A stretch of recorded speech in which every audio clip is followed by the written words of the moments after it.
2025 budget വരാൻ പോവാണ് ഈ വരുന്ന ഫെബ്രുവരി 1-ാം തീയതി. അപ്പോൾ കഴിഞ്ഞ വർഷം ഇതുപോലെ തന്നെ ബജറ്റിൽ ട്രേഡിങ്ങിനെ ഫോക്കസ് ചെയ്തുകൊണ്ട് കുറേ മാറ്റങ്ങൾ, അതായത് ബജറ്റിൽ തന്നെ കുറേ കാര്യങ്ങൾ പ്രഖ്യാപിച്ചിട്ടുണ്ടായിരുന്നു.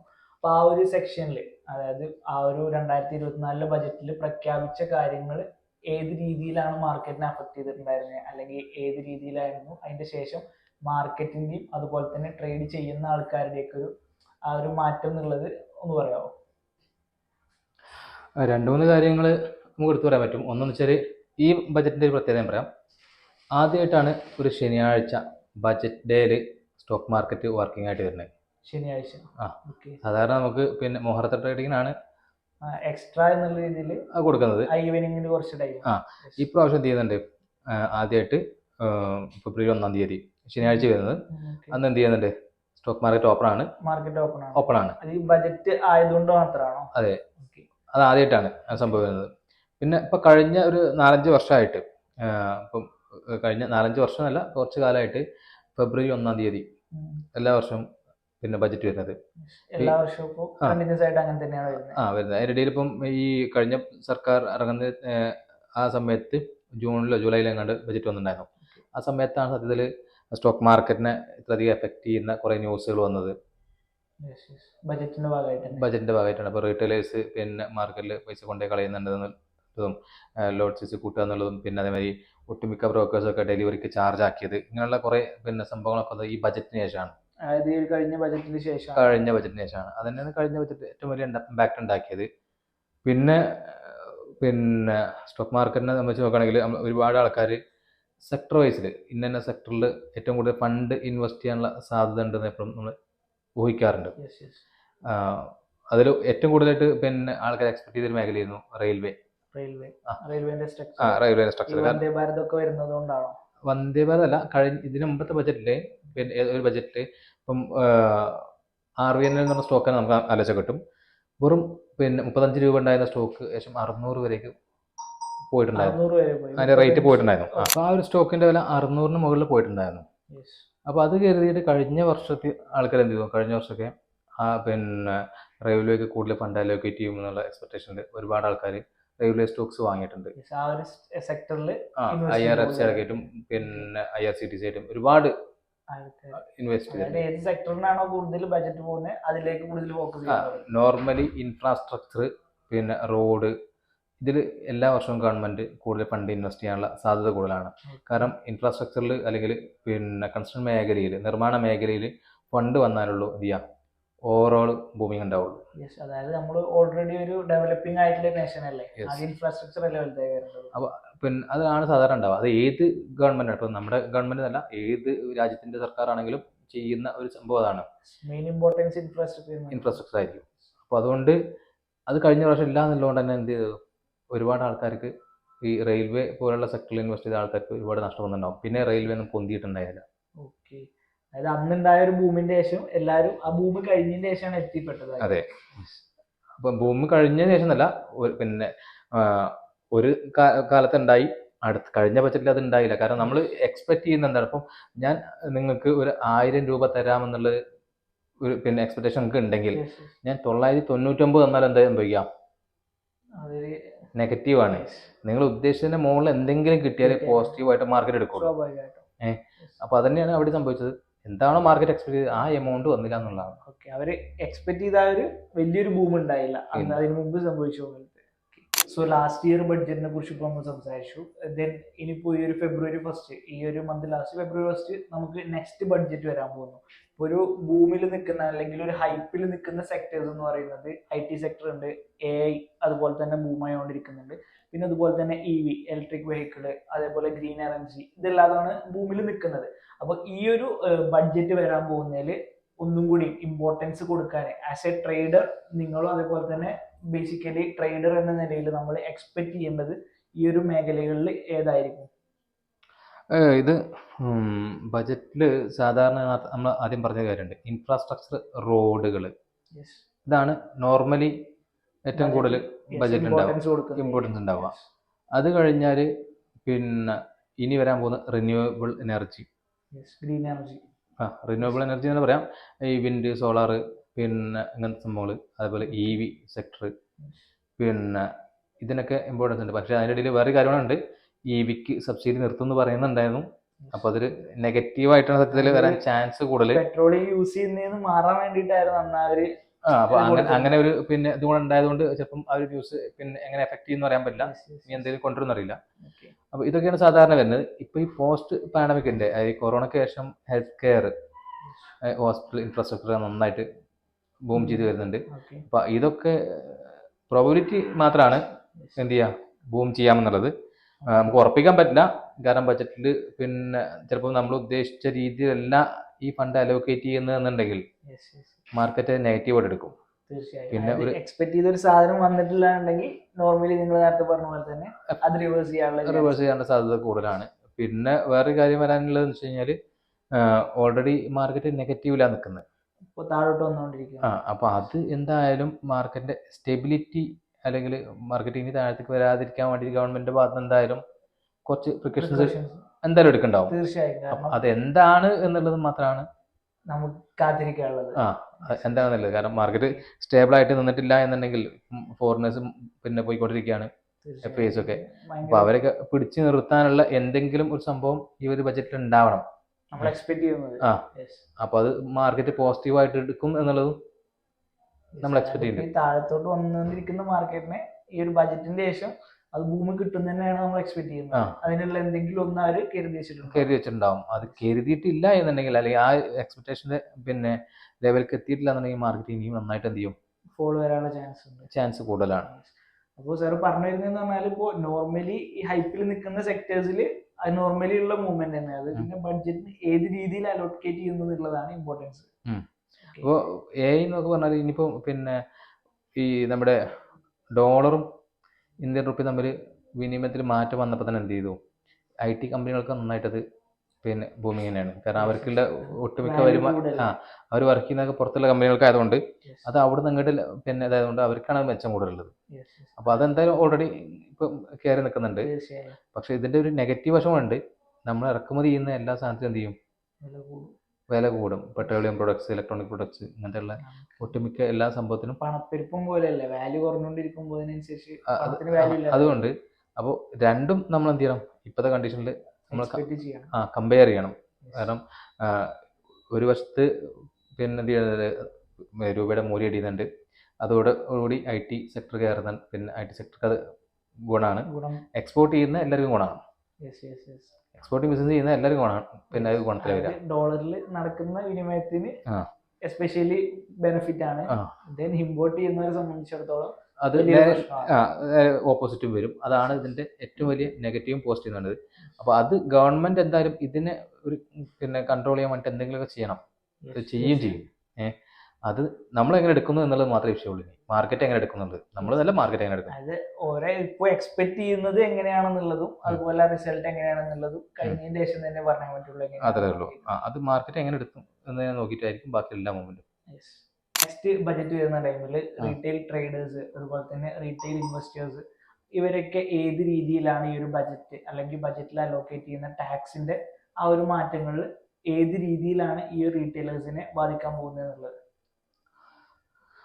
ഓൾറെഡി നമുക്ക് ടാക്സിന്റെ IT സ്ലാബുകളൊക്കെ മാറിയിട്ടുണ്ട് കഴിഞ്ഞ പ്രാവശ്യം. പിന്നെ ചെറിയ മാറ്റങ്ങൾ അതിപ്പോൾ എന്തായാലും ഇപ്രാവശ്യം ചെറിയ മാറ്റങ്ങളൊക്കെ ഉണ്ടാവാനുള്ള സാധ്യത കൂടാനുള്ള ചാൻസ് ആണോ പറയുന്നത്? പ്രോബബിലിറ്റി പറഞ്ഞാൽ പിന്നെ ചെറിയ ടാക്സ് സ്ലാബിൽ നിൽക്കുന്ന ആ ഒരു സ്ലാബിൽ ചെറിയ ചേഞ്ച് വരുത്താൻ ചാൻസ് ഉള്ളൂ. അപ്പോൾ അത് മാർക്കറ്റിനെ വെച്ചാൽ ഹയർ ഇപ്പം long term capital gain tax അതേപോലെ ഷോർട്ട് ടേം ക്യാപിറ്റൽ ടാക്സ് എന്നൊക്കെ പറഞ്ഞിട്ട് ടാക്സിൻ്റെ മാറ്റങ്ങൾ എന്തായാലും ടാക്സ് കൂട്ടിക്കഴിഞ്ഞാൽ റീറ്റെയിൽ പാർട്ടിസിപ്പേഷൻ കുറയാനുള്ള സാധ്യത എപ്പോഴും കൂടുതലുണ്ടാവും. ടാക്സ് കൊടുത്താൽ പിന്നെ റീറ്റെയിലർ നിലയിലായിരുന്നു കൂടുതൽ കിട്ടാനൊന്നും ഉണ്ടാവില്ല. അപ്പോൾ അത് ഒരു കാര്യമാണ്.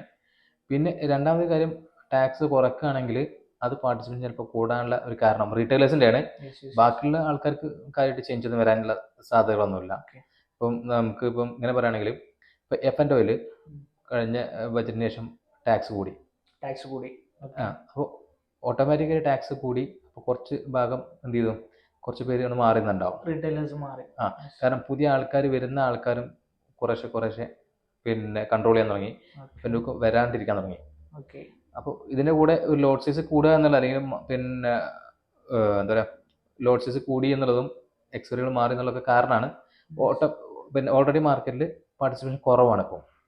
അതായത് മുന്നത്തെ വെച്ച് നോക്കുമ്പോൾ വരുന്ന ആൾക്കാരുടെ എണ്ണം കുറവാണ്, അതുപോലെ തന്നെ കണ്ടിന്യൂ ചെയ്തിരുന്ന ആൾക്കാരിൽ തന്നെ കുറവ് വന്നിട്ടുണ്ട്. കാരണം 30% കുറവ് 30% കുറവ് കഴിഞ്ഞ മാസം റിപ്പോർട്ട് കഴിഞ്ഞ മാസം അല്ല കഴിഞ്ഞ ഇതിൽ റിപ്പോർട്ട് വന്നിട്ടുണ്ടായിരുന്നു.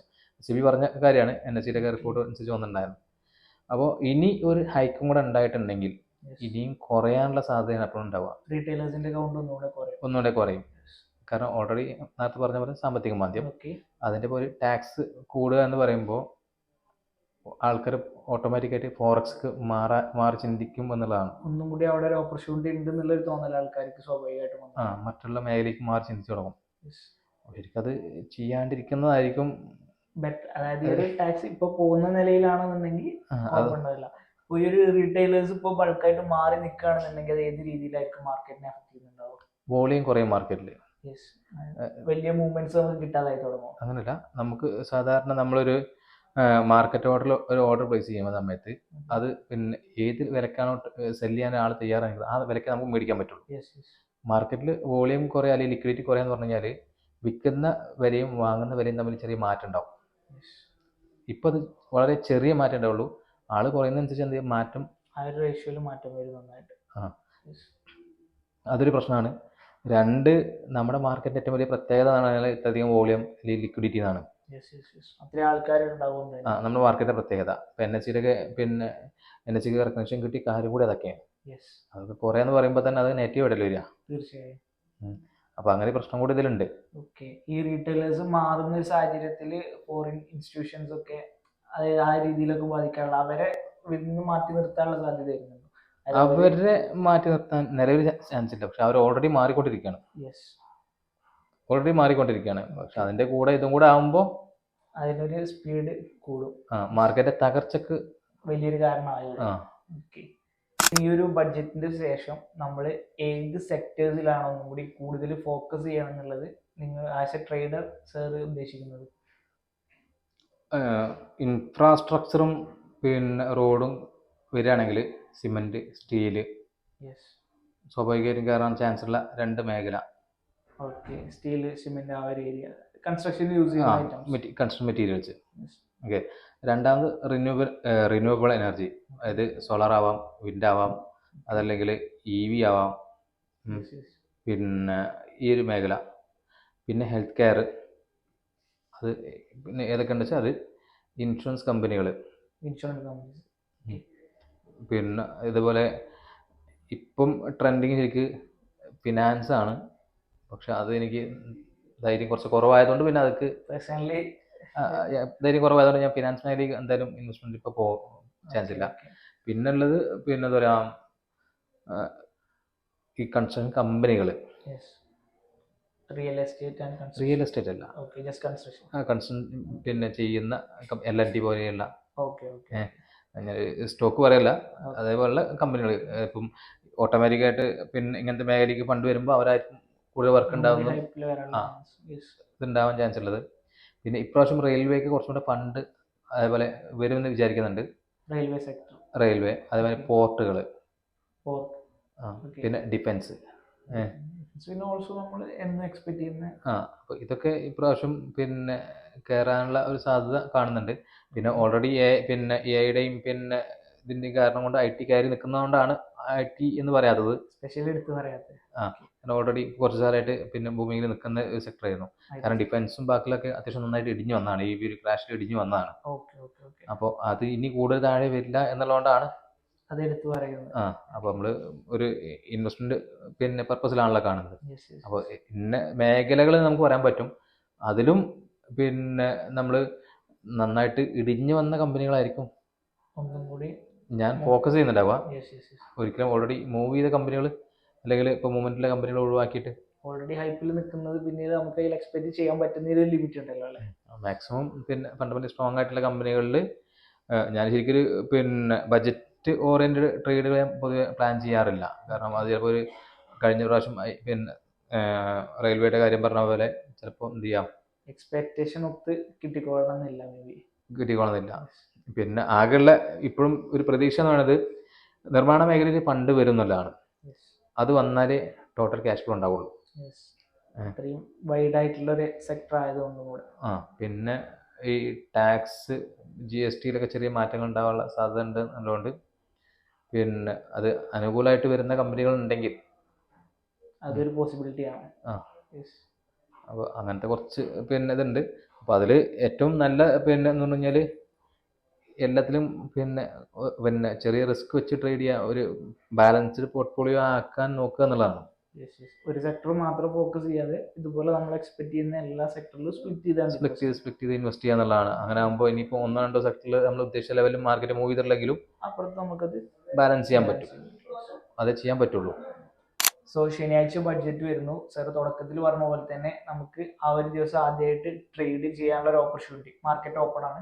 ദെൻ എല്ലാവരും ആ ഒരു ഓപ്പർച്യൂണിറ്റി കണ്ട് തന്നെ കൂടുതൽ ആൾക്കാർ, നോർമലി നമ്മൾ ട്രേഡേഴ്സ് എക്സ്പെക്ട് ചെയ്യുക ആ ഒരു ഹൈപ്പിലുള്ള മൂവ്മെന്റ് തന്നെയാണ് എക്സ്പെക്ട് ചെയ്യുക. ദെൻ അപ്പോൾ ആ ഒരു ടൈമിൽ എന്തായാലും എല്ലാവരും ട്രേഡ് ചെയ്യാൻ തന്നെ ശ്രമിക്കുക. ദെൻ ആസ് എ ട്രേഡർ ഏത് രീതിയിൽ സൈക്കോളജിക്കലി നമ്മൾ ഏത് രീതിയിൽ പ്രിപ്പയർ ആയിരിക്കണം, അതുപോലെ തന്നെ എന്തൊക്കെ പ്രിക്കോഷൻസ് ആണ് ആസ് എ ട്രേഡർ നമ്മൾ എടുക്കേണ്ടത് എന്നുള്ളത്. ഇൻട്രാഡേ ട്രേഡ് ചെയ്യുന്ന ആൾക്കാർ മാത്രമേ മിക്കവാറും ട്രേഡ് ചെയ്യാൻ ചാൻസ് ഉള്ളൂ. 1. 2, ഇപ്പം ലോങ് ടൈമിൽ ചെയ്യുന്ന ഒരാളാണെങ്കിൽ എന്ത് ചെയ്യുള്ളൂ, അയാൾ ആ മാർക്കറ്റിൽ ആ ഒരു ന്യൂസ് വന്നതിന് ശേഷം ചെയ്യാനുള്ള സാധ്യത ഏറ്റവും കൂടുതൽ. അത് മാർക്കറ്റ് ഒന്ന് സെറ്റിൽ ആയതിനു ശേഷം പിന്നെ എൻ്റർ ചെയ്യാനേ നോക്കുള്ളൂ. ഇനി ഇതല്ലാത്ത പിന്നെ കേസ് എന്ന് വെച്ചാൽ മാർക്കറ്റ് ഒന്ന് വിക്സ് കൂടാനുള്ള സാധ്യത ഉണ്ട് അതിന് മുമ്പ്. അപ്പോൾ പിന്നെ ഇത് ഒരു നമ്മുടെ ബജറ്റ് വരുന്ന സമയത്തൊക്കെ മാർക്കറ്റ് ഹൈ വോളറ്റൈൽ ആയിരിക്കും, താഴത്തേക്ക് വരും, ഓരോ ന്യൂസുകൾ അതിനനുസരിച്ച് മാർക്കറ്റ് തിരിച്ച് മേലേക്ക് കയറും. നമ്മൾ മേലേക്ക് എക്സ്പെക്ട് ചെയ്യുന്ന സമയത്ത് എന്ത് ചെയ്യാം, തിരിച്ച് അതേപോലെ ഇറങ്ങുകയും ചെയ്യാം. അപ്പോൾ ഏറ്റവും നല്ലത് അന്ന് മാർക്കറ്റിൽ വാച്ച് ചെയ്യാന്ന് മാത്രമാണ്. കാരണം ഫസ്റ്റ് ടൈം ആയതുകൊണ്ട്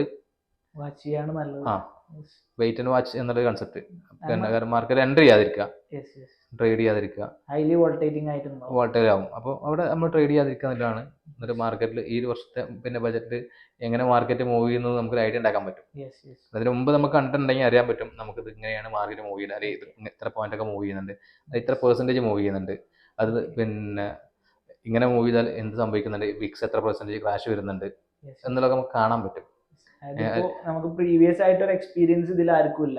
ഒരു ബജറ്റ് ഡേയിൽ എന്ത് സംഭവിക്കും, അല്ല ബജറ്റ് ഡേയിലുണ്ട്, സാറ്റർഡേയില് എത്ര പേര് കയറും നമുക്കറിയാലോ, മാർക്കറ്റിലെ വോളിയത്തിന് ഒന്നും ഒരു ഐഡിയ ഇല്ല. അപ്പോൾ അവിടെ നമ്മൾ ചാടിക്കയറി ഒരു ട്രേഡ് പുഷ് ചെയ്യുന്നതിനേക്കാൾ നല്ലത് അപ്പോൾ ചിലപ്പം സാധാരണ ബജറ്റിൽ നമുക്ക് ഇന്ത്യ വിക്സ് പിന്നെ ബജറ്റിന് മുമ്പ് ഷൂട്ട് ചെയ്യും, അത് ബജറ്റ് കഴിഞ്ഞ പിന്നെ എന്ത് ചെയ്യും, അത് കൂൾ ഓഫ് ആവും. അപ്പോൾ ഈ സമയത്ത് സെല്ലേഴ്സിന് നല്ല മെച്ചാണ്, ഓപ്ഷൻ സെല്ലേഴ്സിന്. അവർക്ക് പിന്നെ ഫാർവേഡ് ടീമിലേക്ക് അത്യാവശ്യം നല്ല പ്രീമിയം ഉണ്ടാവും. അവിടെ സെല് ചെയ്താലും അത്യാവശ്യം പിന്നെ പ്രീമിയം ക്യാച്ച് ചെയ്യാൻ പറ്റും. നല്ലതാണ്. എങ്ങോട്ട് പോയാലും ആ ഒരു പ്രീമിയം ഡീക്ക് അവർക്ക് മുതലാക്കാൻ പറ്റും.